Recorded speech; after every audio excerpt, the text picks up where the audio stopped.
அனைவருக்கும் வணக்கம். நான் உங்க டாக்டர் ஷகுல் ராமானுஜம் முகந்தன். கொரோனாவுல இருந்து சரியானவங்க நெறைய பேர் இருமிக்கிட்டே இருப்பாங்க. அவங்களுக்கு இருமல் கன்டினியூஸா ரொம்ப நாளைக்கு இருக்கும். இன்னைக்கு வீடியோல நாம கொரோனா வந்ததுக்கு அப்புறம் இருக்கிற இருமல் ஏன் வருது? அதுக்கு என்னென்ன ட்ரீட்மெண்ட் பண்ணலாம் அப்படின்றத நம்ம டீட்டெயிலா பார்க்கலாம்.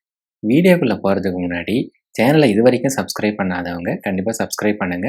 மறக்காம பக்கத்துல இருக்கிற பெல் ஐக்கான பிரஸ் பண்ணுங்க.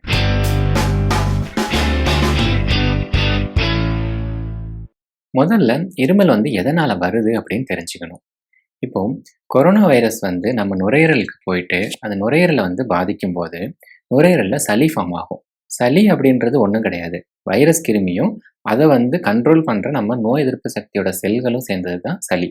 அது நாம மெடிசன்ஸ் எடுக்கும்போது வீட்டில் ஹாஸ்பிட்டலில் அட்மிஷன் ஆயிருந்தா இன்ஜெக்ஷன்ஸ் எடுக்கும்போது கொஞ்சம் கொஞ்சமாக குறைஞ்சிரும். கொரோனாலேருந்து குணமாயிட்டு வீட்டுக்கு வந்ததுக்கு அப்புறமும் நெஞ்சில் அந்த சளி கொஞ்சம் இருக்கும்.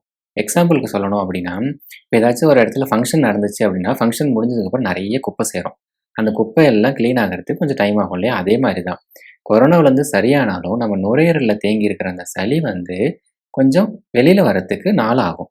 அந்த சளியை வெளியில கொண்டு வரத்துக்காக நம்ம பாடியோட ஒரு டிஃபென்ஸ் மெக்கானிசம் தான் இந்த இருமல். இருமும் போது உள்ள இருக்கிற சளி வாய் வழியா ஈஸியா வெளியில வரும். இது ஒரு காரணம். இது இல்லாம சில பேருக்கு வறட்டு இருமல் இருக்கும். அது எதனால அப்படின்னு பார்த்தீங்கன்னா, இந்த மூச்சு பாதையில இருக்கிற இருமல் நரம்புகள்லாம் ஓவர் சென்சிட்டிவ் ஆயிடும். அதனால சின்னதா ஏதாச்சும் ஒரு ஸ்டிமுலேஷன் இருந்தாலும் உடனே இருமல் நிறைய வர ஆரம்பிக்கும். அது வறட்டு இருமலா வரும் அவங்களுக்கு. சில பேருக்கு இந்த சளியெல்லாம் சேர்ந்துட்டு மூச்சு பாதையை அடைச்சிட்டு சின்னதாயிடும். இந்த ஆஸ்மா பேஷண்ட்ஸுக்கெல்லாம் இருக்கிற மாதிரி மூச்சு பாதை பார்த்தீங்கன்னா சுருங்கி போயிட்டு சின்னதாயிடும்.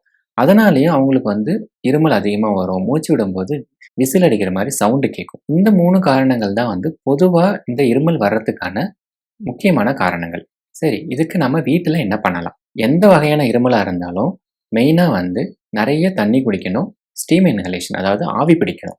இதனால என்ன ஆகும் அப்படின்னு கேட்டிங்கன்னா, நம்மளோட மூச்சு பாதை ட்ரையா இல்லாம ஈரப்பதமா இருக்கும்.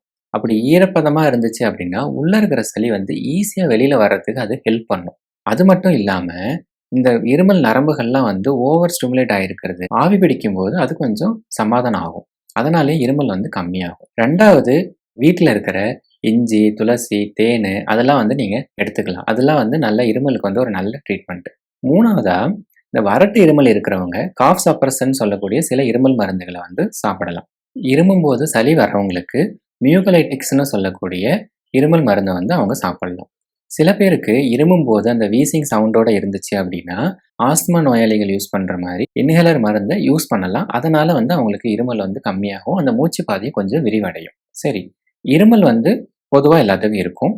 அப்போ எப்போ டாக்டர்கிட்ட போகணும் அப்படின்னா, ரொம்ப ஜாஸ்தி இருமல் இருக்கு, பேசவே முடியல, மூச்சு விட முடியல, மூச்சு விட ரொம்ப கஷ்டமா இருக்கு, நெஞ்சு படபடப்பு இருக்கு, நெஞ்சு வலி இருக்கு, படுக்க முடியல, இல்ல தூங்கும் போது இருமல் அதிகமா சரியா தூங்க முடியல, முக்கியமா இருமும் போது அந்த சளி பிங்க் கலர்ல இருக்கு அப்படின்னா கண்டிப்பா ஹாஸ்பிட்டல் போயிட்டு டாக்டரை காமிக்கணும். அதை தவிர லைட்டா இருமல் நிறைய பேருக்கு கொஞ்ச நாளைக்கு இருக்கும். அதை நினைச்சு ரொம்ப கவலைப்படாதீங்க. திருப்பி கொரோனா வந்துருச்சோன்னு பயப்படாதீங்க. 1-2 வாரத்துல மேக்சிமம் அதுவே சரியா போயிடும். முக்கியமா தண்ணி நிறைய குடிக்கணும், ஆவி பிடிக்கணும். இந்த வீடியோல நாம கொரோனா சரியானதுக்கு அப்புறமும் இருக்கிற இருமல் பத்தி டீட்டெயிலா பார்த்தோம். இந்த வீடியோ பிடிச்சிருந்துச்சுன்னா லைக் பண்ணுங்க, ஷேர் பண்ணுங்க, கண்டிப்பா சேனலை சப்ஸ்கிரைப் பண்ணுங்க. Stay safe, stay positive. நன்றி, வணக்கம்.